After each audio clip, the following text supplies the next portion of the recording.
All right, let's just jump right into it. We're going to talk about a feeling that I'm guessing a lot of you know all too well. It's that voice, right?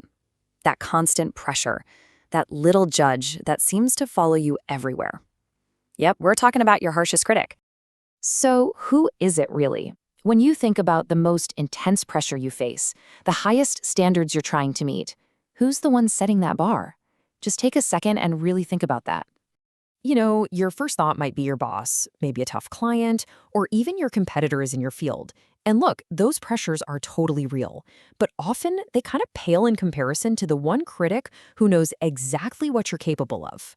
That's the one. For so many driven people, the most relentless, the most unforgiving critic isn't another person at all.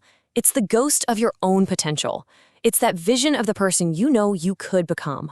And that brings us to our first big idea here: the real opponent. The fundamental battle for so many of us isn't against the outside world. Nope. The battle you fight is against yourself. And this internal opponent, it's not some imaginary enemy. It's practically a system. It's constantly measuring where you are right now against where you could be. And get this, it's not fueled by negativity. It's fueled by your own ambition, your own vision for your future. But that vision, it creates this gap, right, between what is and what could be. And that gap, well, that's where that chronic feeling of dissatisfaction comes from. So why does this happen? Is it just some kind of personality quirk? Well, not exactly. Psychology actually has a name for this. Let's dig into the mechanism behind what we can call your internal scorecard. Okay, so the official term for this is strong self-monitoring. It's basically a cognitive trait that means you're almost hardwired to be constantly evaluating yourself. But the key is, you're not comparing yourself to others. You're measuring yourself against your own incredibly high internal standards. It's like having a full-time quality control inspector living in your head 24/7. And this really highlights the big difference, right? Most people think of competition as external, you versus them.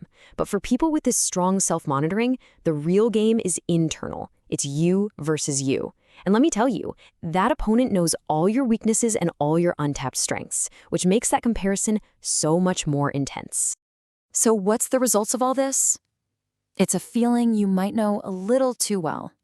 You achieve something great, something that other people would be celebrating for weeks. But for you, that satisfaction just evaporates. Why?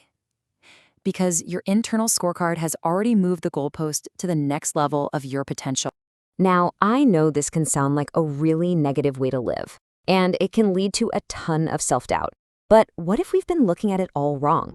Let's reframe this. This next section is all about not arrogance, but clarity. Does this question sound familiar? Why can't I just be happy with what I've done? Am I just arrogant, ungrateful? When you're never satisfied, it is so easy to start judging yourself, to think there's something wrong with you. You might even try to force yourself to just be happy, but come on, that almost never works. And here it is. This is the crucial reframe. That pressure you feel, it is not a character flaw. It's not arrogance. It comes from something way more powerful. It comes from the clarity of your vision. You feel the pressure because you can genuinely see what is truly possible for yourself. Seriously, let that sink in for a minute. This thing that feels like your biggest flaw, this constant dissatisfaction, it's actually a form of vision. You're not just dreaming or wishing. You have a clear line of sight to a better, more capable version of yourself. And that clarity is what pulls you forward, relentlessly. So this brings us to the core paradox of this whole thing, which we're calling the burden of potential. Because having this kind of vision, well, it's both an incredible gift and, let's be honest, a really heavy weight to carry. And this is the paradox, laid out perfectly. On one side, you have the burden, the chronic dissatisfaction, the constant self-evaluation, that nagging feeling of not being enough. But look at the other side. Each of those burdens is directly tied to an amazing gift. That dissatisfaction is what fuels your unrelenting drive. That constant self-evaluation is what maintains your high standards. And that feeling of not enough, it only exists because you have such a clear vision of what's possible. They're two sides of the same coin. You can't have one without the other. So we'll end with this question. Yes, potential can absolutely feel like a burden. It's a heavy weight of expectation you put on yourself, but what if you chose to see it differently? What if, instead of fighting it, you let that vision, that clarity, that potential, what if you let it be your guide? What would you do then?